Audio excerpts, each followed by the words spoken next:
जी Sindh police Sukkur reason ऐं सिंध सोहाई तरफ़ां Sukkur IBA में एक सेमिनार मुनक़िद कयो वियो आहे जंहिंमें औरतुनि मथां जेको थींदड़ हर क़िस्म जो तशद्दुद आहे उन जी रोकथाम जे लाइ सभिनीनि पंहिंजूं तजवीज़ूं पेश कयूं आहिनि। हिते DIG सखर समेत जेके बाला ऑफिसर्स हुया या वरी मुख़्तलिफ़ सिविल सोसाइटी जा अॻुवान हुया, औरतूं हुयूं, उन्हनि सां ॻाल्हि ॿोल कंदासीं त उन्हनि जो छा चवणु आहे, औरतुनि ते थींदड़ हर क़िस्म जो जेको तशद्दुद आहे उन जी रोकथाम कीअं मुमकिन आहे। इस सेमिनार का मकसद ही यही था कि पुलिस के अंदर ये अवेयरनेस क्रिएट की जाए कि जेंडर बेस्ड इश्यूज़ को आप लाइटली ना लें और इसमें पर्सनली इन्वॉल्व होकर इसमें पर्सनल अटेंशन के साथ आप इसको एड्रेस करें। और इस सारे इवेंट का पर्पज़ ये था कि ये मैसेज कम्युनिकेट किया जाए तमाम पुलिस के साथ कि हम जेंडर बेस वायलेंस के अंदर खामोश तमाशाई नहीं हैं, हम एक्टिवली इसमें पार्टिसिपेट करेंगे और उन तमाम लोगों को जो डोमेस्टिक वायलेंस या जेंडर बेस वायलेंस करते हैं उनको कानून के मुताबिक कैफरे किरदार तक पहुँचाएंगे। और मां समझा तो था जो सेमिनार में जेके इशूज़ हाईलाइट थिया तव्हांजे साम्हूं ई हुआ।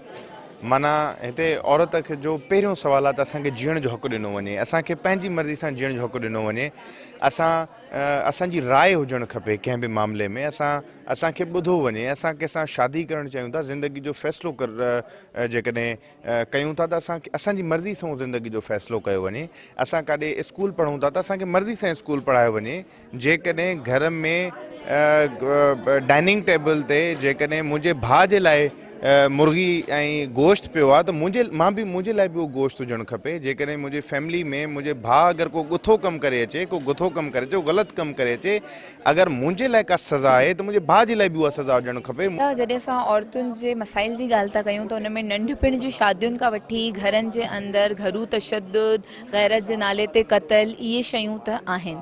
लेकिन मूंखे इहो महसूसु थींदो आहे कि जेकी औरत ब्लैकमेल थी थिए उहे इशूज़ अञा सही तरह एड्रेस बि नथा थियनि ऐं ॿाहिरि बि नथा अचनि। जीअं त असांजी नियाणियुनि जी सेंसिटिव इंफॉर्मेशन डिफरेंट जॻहियुनि तां खणी करे या असांजी नियाणी पाण हुन मर्द जी ॻाल्हियुनि में अची करे पंहिंजूं पिक्चर्स या अहिड़ी शयूं शेयर थी करे, पोइ हुन जे मथां अहिड़ो हिकिड़ो प्रेशर आहे कि या त उहो उन माण्हू जी जेके अजीब सी ख़्वाहिशूं आहिनि, पैसा ॾियणु, सेक्चुअल फेवर्स, उहे वेठियूं चुप करे पूरियूं थियूं कनि या त ख़ुदकुशियुनि जी तरफ़ वञनि थियूं। त हिते मूंखे लॻे थो मीडिया के, पुलिस के, स्टेक होल्डर्स के, NGOs के साम्हूं अचणो पवंदो। इहो ब्लैकमेलिंग वारो एलिमेंट आहे, इनखे घणे में घणो हाईलाइट करणु, घणे में घणो अवेयर करणु। असांजो हिते सेमिनार थियो औरतुनि जे हक़नि जे बारे में ऐं औरतुनि खे हक़ मिलणु घुरिजनि, छो त औरतुनि जा राइट्स आहिनि। त असां एॾा केस ईंदा आहिनि, काफ़ी अहिड़ा केस ईंदा आहिनि जंहिंमें औरतुनि खे कारो करे वेंदो आहे, वॾी एज वारनि सां शादी कराई वेंदी आहे, 90 साल जो मर्द हूंदो आहे, 11-12 साल जी छोकिरी ईंदी आहे। असांजे काफ़ी इलाइक़नि में अहिड़ा केस ईंदा आहिनि जंहिंमें औरतुनि सां वाक़ई ज़ुल्म थिए थो, तशद्दुद थिए थो। पर असांजूं हाणे जेके प्रोटेक्शन सेल आहिनि, जेके असांजी पूरी सिंध में आहिनि, माशाअल्लाह ॾाढो कमु सुठो करे रहियूं आहिनि। मुंहिंजे ख़्याल में त अॼुकल्ह जेके औरतुनि जा घणो इशू आहे, उत्तर सिंध में या पूरी सिंध में ऑनर किलिंग जा केसिस तमामु घणा वधी रहिया आहिनि। हिन छमाही जी बि असां रिपोर्ट पेश कंदासीं ऐं जेके पोयों जेको छमाही हुई उन खां वधीक केसिस रिपोर्ट थिया आहिनि ऐं उन्हनि खे सज़ाऊं नथियूं मिलनि ख़ासि करे, ऐं उहे केसिस सालो साल हलनि था पिया। ऐं ॿियो नंढनि ॿारनि सां रेप थियनि था, जेके डोमेस्टिक वायलेंस तमामु घणो वधियो आहे ऐं उन में जेके आहिनि केस उन्हनि में बि सज़ाऊं कोन थियूं अचनि पियूं। जी सेमिनार में शरीक अॻुवाणनि जूं तव्हां ॻाल्हि ॿुधो, जिन जो चवणु आहे त सभिनी खे औरतुनि ते हर क़िस्म जो जेको तशद्दुद आहे उन जी रोकथाम जे लाइ पंहिंजो किरदारु अदा करणु घुरिजे। जॾहिं त जेका कानून ठाहिया विया आहिनि औरतुनि जे हक़नि जे लाइ उन ते बि फौरी तौर ते इम्प्लीमेंट करण जी ज़रूरत आहे।